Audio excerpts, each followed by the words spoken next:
안녕하십니까. 하나님의 말씀이 나의 하루에 임재하는 시간 하나임입니다. 오늘 하루도 하나님의 말씀을 통해서 우리의 목마름을 채움받는 귀한 시간 되길 기대합니다. 네, 오늘은 누가복음 17장입니다. 우리 다 같이 성경을 펴서 천천히 함께 따라 읽도록 하겠습니다. 예수께서 제자들에게 이르시되 실족하게 하는 것이 없을 수는 없으나 그렇게 하게 하는 자에게는 화로다. 그가 이 작은 자 중에 하나를 실족하게 할진대 차라리 연자 맷돌이 그 목에 매여 바다에 던져지는 것이 나으리라. 너희는 스스로 조심하라. 만일 내 형제가 죄를 범하거든 경고하고 회개하거든 용서하라. 만일 하루에 7번이라도 내게 죄를 짓고 7번 내게 돌아와 내가 회개하노라 하거든 너는 용서하라 하시더라. 사도들이 주께 여짜오되 우리에게 믿음을 더하소서 하니 주께서 이르시되 너희에게 겨자씨 하나를 만한 믿음이 있었더라면 이 뽕나무더러 뿌리가 뽑혀 바다에 심기어라 하였을 것이요 그것이 너희에게 순종하였으리라. 너희 중 누구에게 밭을 갈거나 양을 치거나 하는 종이 있어 밭에서 돌아오면 그더러 곧 와 앉아서 먹으라 말할 자가 있느냐. 도리어 그더러 내 먹을 것을 준비하고 띠를 띠고 내가 먹고 마시는 동안에 수종 들고 너는 그 후에 먹고 마시라 하지 않겠느냐. 명한 대로 하였다고 종에게 감사하겠느냐. 이와 같이 너희도 명령받은 것을 다 행한 후에 이르기를 우리는 무익한 종이라 우리가 하여야 할 일을 한 것뿐이라 할지니라. 예수께서 예루살렘으로 가실 때에 사마리아와 갈릴리 사이로 지나가시다가 한 마을에 들어가시니 나병 환자 10명이 예수를 만나 멀리 서서 소리를 높여 이르되 예수 선생님이여 우리를 불쌍히 여기소서 하거늘 보시고 이르시되 가서 제사장들에게 너희 몸을 보이라 하셨더니 그들이 가다가 깨끗함을 받은지라. 그 중에 한 사람이 자기가 나은 것을 보고 큰 소리로 하나님께 영광을 돌리며 돌아와 예수의 발 아래에 엎드려 감사하니 그는 사마리아 사람이라.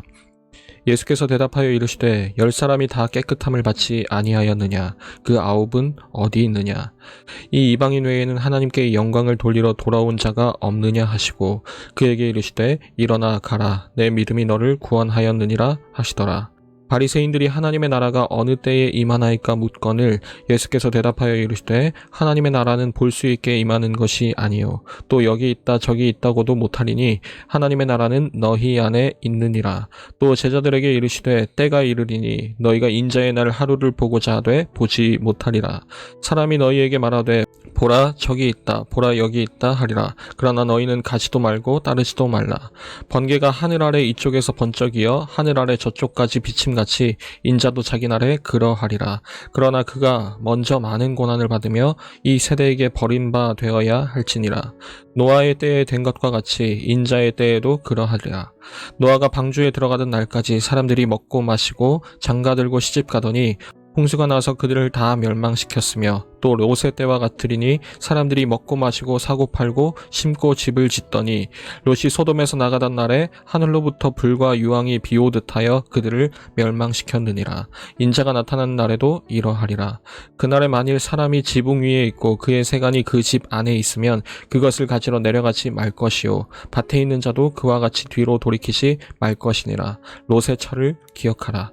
무릇 자기 목숨을 보전하고자 하는 자는 잃을 것이요 잃는 자는 살리리라. 내가 너희에게 이르노니 그 밤에 둘이 한 자리에 누워 있음에 하나는 데려감을 얻고 하나는 버려둠을 당할 것이요 두 여자가 함께 맷돌을 갈고 있음에 하나는 데려감을 얻고 하나는 버려둠을 당할 것이니라. 그들이 대답하여 이르되 주여 어디오니이까. 이르시되 주검이 있는 곳에는 독수리가 모이느니라 하시니라.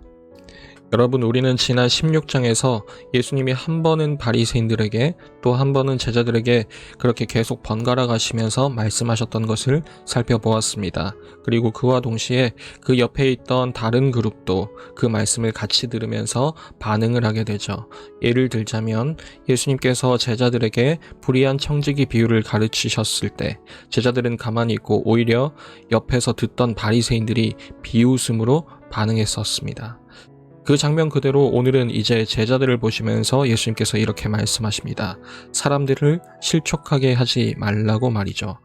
이 말씀 역시도 제자들뿐 아니라 지금 옆에 있는 바리새인들도 같이 듣고 있는 겁니다. 그러면서 예수님은 무익한 종 이야기를 이어가시는데요.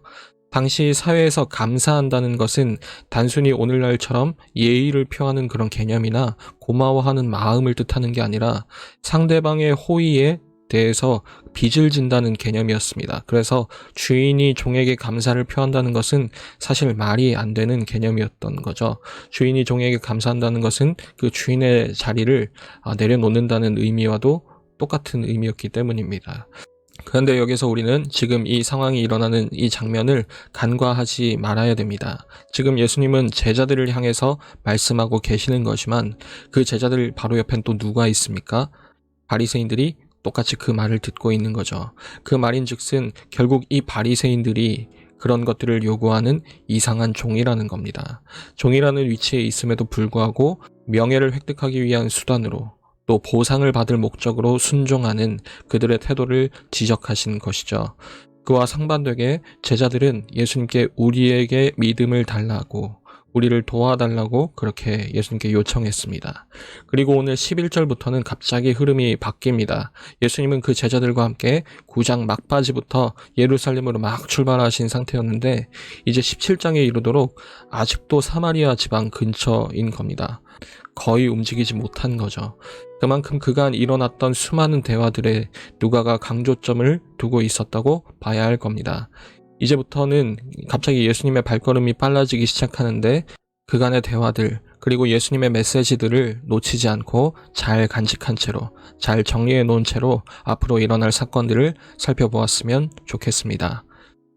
여러분, 오늘 이야기에는 10명의 나병 환자가 등장합니다. 누구에게도 환영받을 수 없는, 가까이 할 수 없는, 사회적으로 문화적으로 소외된 자의 극치라고 할 수 있겠죠. 이야기 자체는 간단합니다. 그들을 예수님께서 고쳐주시게 되는데 그 중에 단 한 명만 하필 그 10명 중에서도 최악의 부류, 최악의 인간, 그냥 이방인도 아니고 유대인의 시선에 짐승만도 못해 보이는 그 사마리아인만이 예수님께 돌아와서 감사하는 겁니다.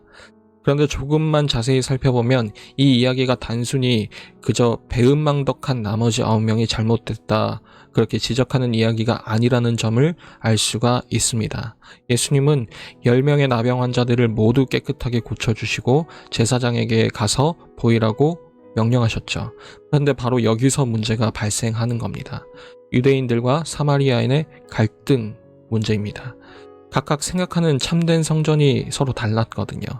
이 부분은 아마도 여러분들이 요한복음 4장의 그 사마리아 여인의 이야기를 통해서 좀 더 잘 파악할 수가 있을 거라 생각합니다.